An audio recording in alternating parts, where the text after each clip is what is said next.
Okay, so I watched a short by the channel Lotus Radar and it's of Zara Larsson on a podcast. I'm going to show you the clip before I move on further to share my thoughts. And credits to Lotus Radar for uploading this short of Zara Larsson from the podcast. And also, I am sharing these thoughts on the go, meaning at the top of my head. This is unscripted. So, yeah, if there's any mistakes, then I'm sorry because I did not really plan a script for this. I just wanted to share my thoughts at the top of my head. When you watch Ed Sheeran and then you go to a Taylor Swift concert or you go to a Beyonce concert that do the same stadium capacities, Yeah. and you're like, could you imagine if Beyonce just like walked out in a flannel shirt and was like, "What's up, It guys?" just stood there the Yeah, whole time, like no it's dancing. me and my guitar. Yeah, no dancing. I think, or even Taylor Swift, I think will be a closer comparison. So Zara Larsson was on the podcast and she talked about Ed Sheeran, and the title of the short is Zara calls out Ed Sheeran, and I thought she was gonna call out something that Ed Sheeran had done, like his bad behavior, out of characterness, or something horrible that he had done because Zara did a video once with one of those YouTube channels like Elle, Variety, Vanity Fair, 17. I don't remember which channel, and I don't remember correctly, but it was something to do with boycotting she was asked about, and so she talked about Chris Brown, which was completely valid and such an amazing answer for her to say at that time in context of what she was asked, which I again believe it was boycotting, I'm not sure, because Chris Brown is a horrible human being, especially when you learn about what he has done. And so it was an amazing answer then. But her talking about Ed Sheeran now, when the short that Lotus Radar uploaded is titled Zara calls out Ed Sheeran, it was a completely dumb thing that Zara Larsson says. So she says exactly when you watch Ed Sheeran and then you go to a Taylor Swift concert or you go to a Beyonce concert that do the same stadium capacities, and you're like, could you imagine if Beyonce just walked out in a flannel shirt and was like, "What's up, my guys?" and just stood there, stood there, yeah, it's me and my guitar, yeah, no dancing. I think or even Taylor Swift, I think would be a closer comparison. And I believe that this was a really dumb answer for her to give because you cannot compare artists like Beyonce and Taylor Swift to the likes of Ed Sheeran. I feel like Beyonce and Taylor Swift are more artists that make, have songs that could be performance type of pop music, or could be songs that could have amazing high energy stage performances.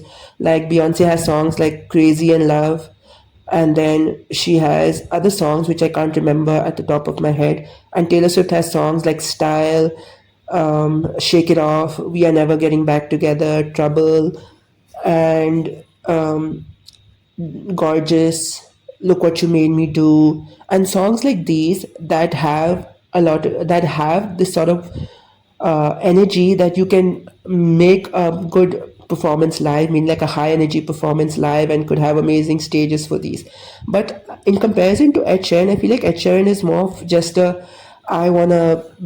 more of just an artist who feels like I wanna perform live with an acoustic guitar and just sing my heart out without making a big show of it. That's what I see Ed Sheeran as. Even though I've never been to any of these three artist concerts since I live in Pakistan, and no Western artist that in my lifetime since I've been born has ever come to Pakistan yet. I think Brian Adams came in one of the years before I was born. I was born in the year 2000. But besides that, I don't really think there's actually a Western artist that has come to Pakistan, a big name artist. So I don't really know about any of these concerts. But yeah, I feel like Ed Sheeran, in comparison to Taylor Swift and Beyonce, is more of a sing your heart out type of artist.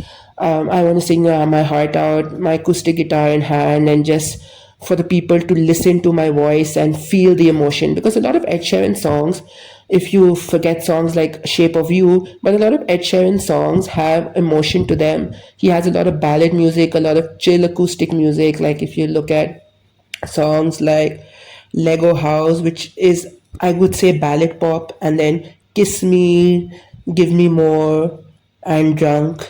And then if you look at Thinking Out Loud, Perfect, these are songs that are more emotional, more ballady, more ballad pop like. And then Supermarket Flowers.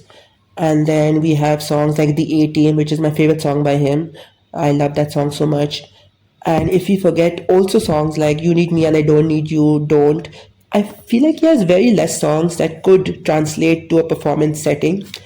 And I feel like again that he's more of an acoustic perform your heart out sort of a guy in terms of vocals, not in terms of just giving energy and giving like a whole outstanding performance live at a concert. And even Zara Larsson saying this is not good for her to say this, because she's also not comparable to Ed Sheeran, and she's saying this when she herself is an artist who has songs that are more perfect for performance settings or giving a high energy performance, like Midnight Sun, for example, and maybe Never Forget You with Mnek, and Lush Life and songs like these. Sure, she has songs like Uncover, but I feel like most of her discography, from what I know, have songs that are more like for performance based settings or high energy performances or outstanding stage performances. Not like someone like Ed Sheeran who just wants to sing his heart out with his guitar. I feel like if you were to compare Ed Sheeran to other artists, maybe you could compare him to Adele, who has a lot of ballad songs, maybe Noah Kahan, maybe James Bay, if you want to look at other popular artists. I guess Alec Benjamin, I'm not so sure. Again, I'm only saying this based purely off the songs that I know of these artists. So I'm just making these comparisons like that. So in general, I feel like Zara Larsson saying this wasn't completely valid for her to say, because she just said this dumb thing which she shouldn't have said in the first place.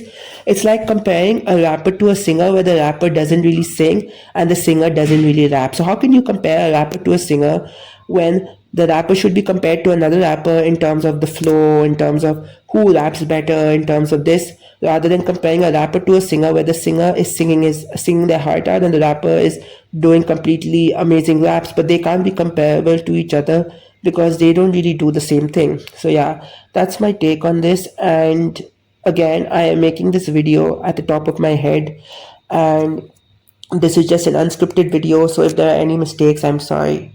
And yeah, also, I forgot to mention that there are target audiences for literally any type of music, musician, concert slash performances in the world. There are people who prefer more mellow, chill, or whatever type performances, like people who would go for sofa sounds, which I want to go for, which I really find really enjoyable. Where basically, if you look at the Sofa Sounds YouTube channel, they have their performances of artists in cafe like settings, and the performances are more chill. You can actually hear the musician when you watch those videos, and the songs they perform are stripped down or acoustic versions of the original track, and you see people sitting on the floor, some standing in the corner maybe, and these performances are just more like, a calm, pleasant atmosphere. And then there are people who prefer high energy concerts or high energy performances where fans are singing so loud that you can barely hear the artist, and it's just a whole loud experience, like a lot of K-pop artists, BTS, ITZY, AT, Stray Kids, for example, where people just prefer these types of sounds and these types of musics and these types of concerts and stuff like that. So there are target audiences for everything, and people paying for Ed Sheeran, knowing that this is what they're paying for, they know that they are going into Ed Sheeran knowing that he's going to be performing like this. So Ed Sheeran has found his target audiences. If people are still willing to go to his concerts and pay money to watch him perform live just with his guitar and a flannel shirt like this, and just sing his heart out in an acoustic way or whatever, without trying to put too much energy into his performance. Again, I don't know what Ed Sheeran concerts are like, because Ed Sheeran has never performed in my country to go to one of his concerts, and I've never really watched a concert clip of his.